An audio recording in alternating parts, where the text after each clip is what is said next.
জয় মা কালী, জয় মা দুর্গা, জয় মা তারা।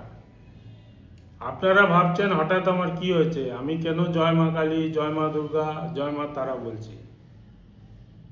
তার কারণ হচ্ছে এই বিজেপির নতুন স্লোগান বেঙ্গলে এটাই হতে চলেছে। তার কারণ হচ্ছে কি, ওরা বুঝতে পেরেছে কি যে জিনিসটা জয় শ্রীরাম স্লোগানটা নর্থ ইন্ডিয়া আর ওয়েস্টার্ন ইন্ডিয়াতে খুব ভালো চলে, সেটা লেকিন বেঙ্গলে চলে না। যেরকম উড়িষ্যাতে ওরা জয় জগন্নাথ শুরু করেছিল, তাতে কি হয়েছে, উড়িষ্যার জনমানস ওদেরকে অ্যাকসেপ্ট করেছে। তো ওখান থেকে লেসন নিয়ে প্লাস লাস্ট ইলেকশনে ফেলিয়ার দিয়ে ওরা বুঝতে পেরেছে কি এখানে জয় শ্রীরাম সেভাবে চলবে না, তাহলে আমাদের লোকাল ডাইটিকে প্রেফারেন্স দিতে হবে। সেই জন্য এখন জয় মা কালী, জয় মা দুর্গা আর জয় মা তারা শুরু হয়েছে। এর লাভ হবে কি, ওরা ভাবছে কি আমরা একটা রিজনাল পার্টি মতন গড়ে উঠব, যেটা বিজেপি রিজনাল পার্টি নেই। মেন পার্টিটা তো আপনার অল ইন্ডিয়া পার্টি, রিজনে ওদের কোনো সেরকম বেস তৈরি নেই। আর যে লিডারশিপ আছে সেটাও অত স্ট্রং নেই, এক্সেপ্ট শিবেন্দুকে ছাড়া, যারা ধরুন এই জিনিসটাকে এগোবে, লোকাল পার্টি হিসাবে এগোবে। আদার প্লেসেস কি হয়েছে, ওরা অ্যালায়েন্স করে, লোকাল পার্টির সাথে অ্যালায়েন্স করে ওখানে নিজে পাটা জমিয়েছে, এখানে ওই অ্যালায়েন্স পাচ্ছে না।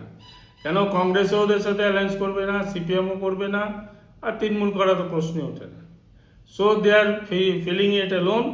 সো ওইটাকে ওরা চেঞ্জ করার জন্যে, পার্সপেক্টিভটাকে চেঞ্জ করার জন্যে এই লোকাল স্লোগানগুলোকে শুরু করেছে। কেন, বেঙ্গল হচ্ছে মাতৃপূজক জায়গা, এখানে রামের পূজা সেরম হবে না, যত কালী হবে, দুর্গা হবে, মা তারা হবে, সেগুলো ওরা বুঝতে পেরেছে। সো এইটা চলে এসছে এখন। এখন দেখবেন আপনি প্রধানমন্ত্রী যে ভোটারদের চিঠি লিখেছে বেঙ্গলের ভোটারদের, ওর স্টার্টই করেছে জয় মা কালী দিয়ে। তো এখন এই ট্যাকটিক্সটা চেঞ্জ করা হয়েছে টু গেট লোকাল সাপোর্ট। আর লোকাল মধ্যে যে অ্যাকসেপ্টেন্সটা হচ্ছে, স্পেশালি বেঙ্গলি হিন্দু যারা আছে ওদের মধ্যে অ্যাকসেপ্টেন্সটাকে বাড়ানোর জন্যে লোকাল ডাইটি নিয়ে ওরা এখন স্লোগানটাকে তৈরি করছে।